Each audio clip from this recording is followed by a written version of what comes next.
Welcome. Today we're going to be taking apart a Lenovo Yoga 720-13 IKB. This is the Yoga 720 2-in-1 and has the full foldable touchscreen. So this unit is damaged, so looks like it was dropped on the corner here. So we might run into maybe an issue or two removing some of the parts.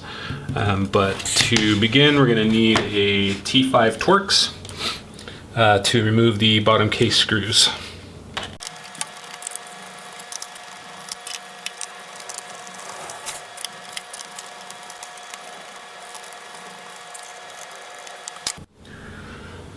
Alright, so generally after you've removed these screws, you usually need to take a spudger or some other flat tool and pop the bottom case off of the palm rest from the little seam. But in this case, since it was dropped, it's already kind of propped open and I can't remove this particular screw. So we're going to just go ahead and try to pop it off as it is.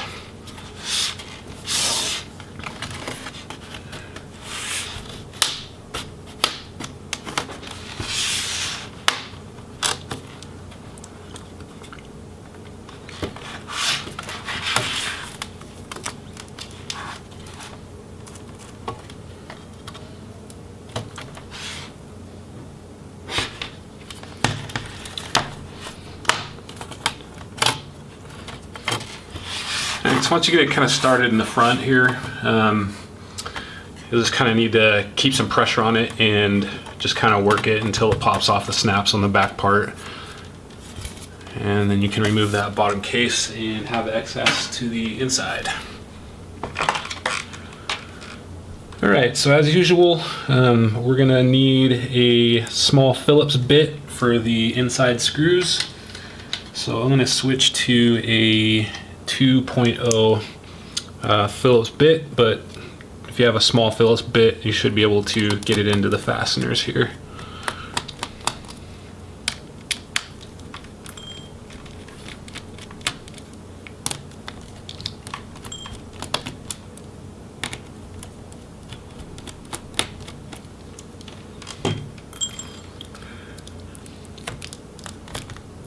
Alright, so once you have the battery loose, we're just going to give it a little bit of slack and we're going to try to use our fingernails or the spudger to remove the connector.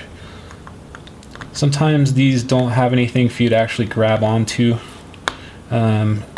So with just the battery cable only, sometimes you can just pull on the cable and wiggle at the same time. The connectors for the battery are a little bit more robust than any of the other kind of connections in here. So generally you never want to pull on the cable, but sometimes if you don't have any other method, it'll be okay for the battery. Just wiggle as you pull it and that will prevent you from putting too much pressure on that and actually breaking your cable.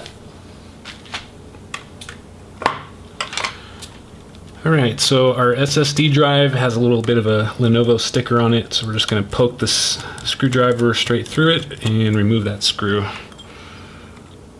And then we can pull up a little bit on that SSD and then we're going to move it laterally out of the connector.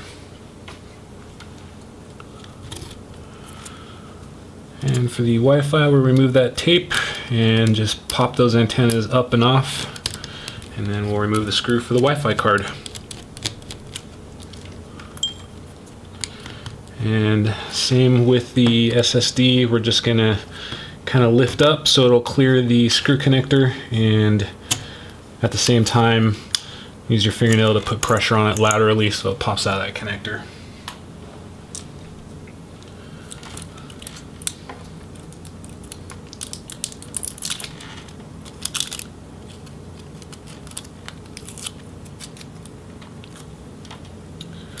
So it looks like the little tape actually tore the little part number sticker off, so it might be a good idea to leave that with the motherboard. Alright, so looks like we just have a couple of antennas and the video cable that are coming out of the display assembly. So I'm going to go ahead and just pop those up and off. Especially with connectors this big, it can take quite a bit of pressure to pull this connector up and off. they've added this little plastic loop, but sometimes it's not enough. And when you pull up on that connector, you want to just kind of brace it with a finger next to it on the motherboard so you're not pulling up too hard on the plastic here. Alright, so looks like the fan connectors are here on top, so we can go ahead and remove the fan and heatsink assembly. With this type of connector, you're just going to flip up on that dark part, and that will allow you to pull the ribbon out, and then you can just flip it back down and then repeat for the other side. And since we have the fans disconnected, all we have to do now is remove the screws for the fan and then the heatsink.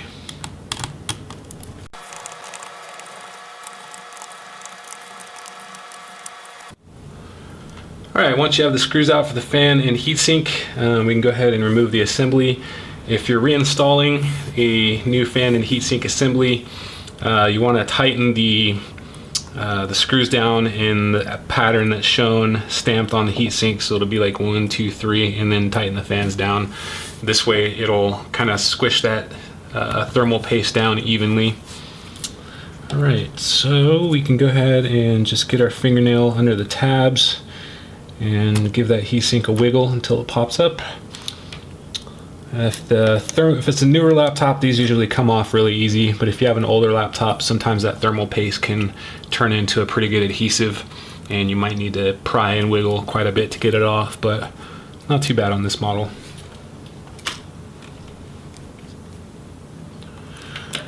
Alright, so it looks like there's nothing else we need to really remove from the motherboard. So we're going to go ahead and just disconnect all of the ribbons and cables that are going into the motherboard. Some of these are just pulling straight out, others have the little flip up type retainer. So just go along and we'll remove those.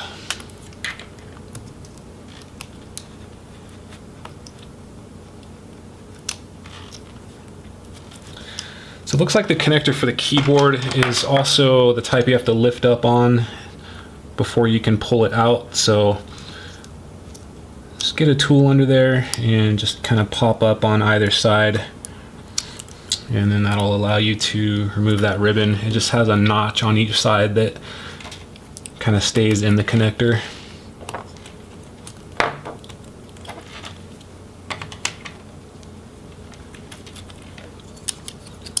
Alright, we'll give it one last check, make sure we've got all those ribbons loose, and then we can remove the screws.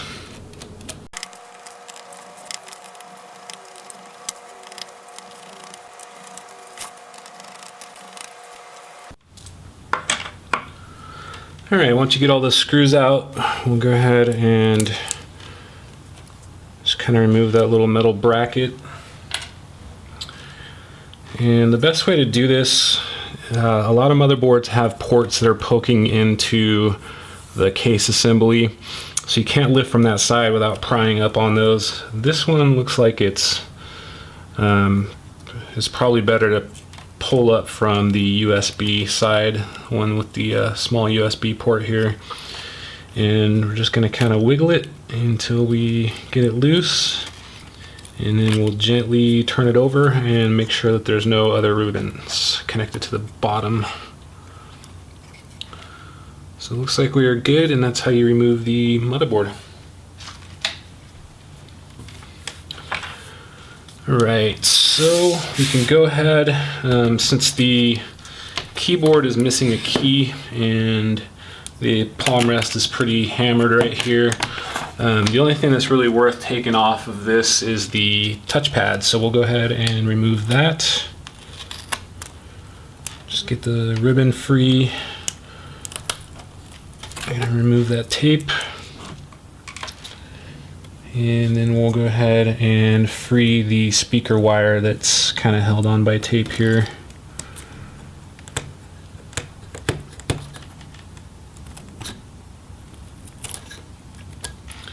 And that'll allow us to get it out of the way so we can remove the touchpad.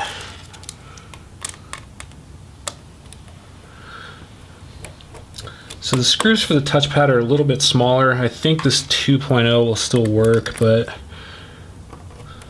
you might want to switch to a smaller Phillips bit if you have it. So you have to kind of press down pretty hard on these to get a bite.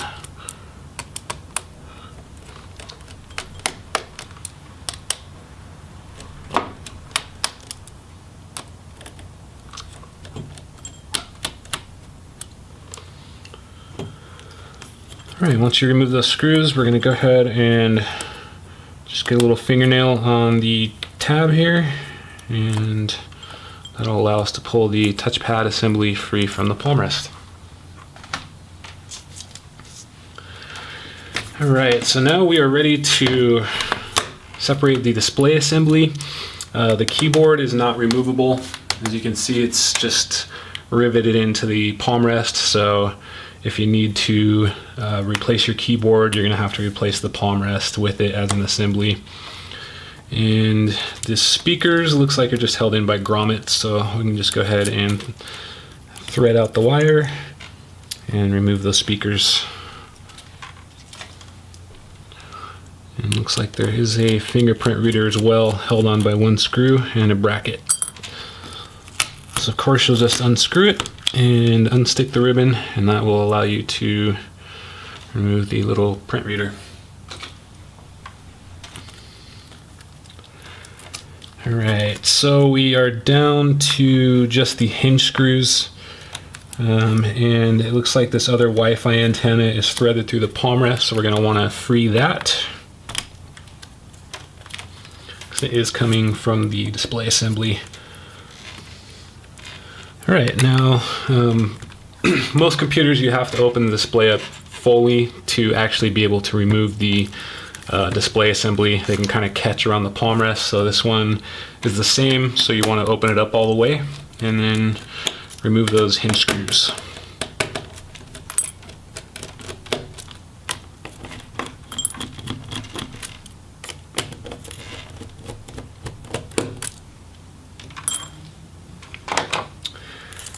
And now we can just wiggle that display assembly free and separate it from the palm rest. So this computer is actually pretty dirty. There's a lot of kind of little bits coming out of it. It's definitely not the cleanest one I've ever worked on. Alright, so that's it for the palm rest. There's nothing else really to remove from it. And we will continue on with the display assembly. Just to kind of show you the Lenovo Yogas, the bezel, this one's already thrashed, so I don't have any problem, breaking it.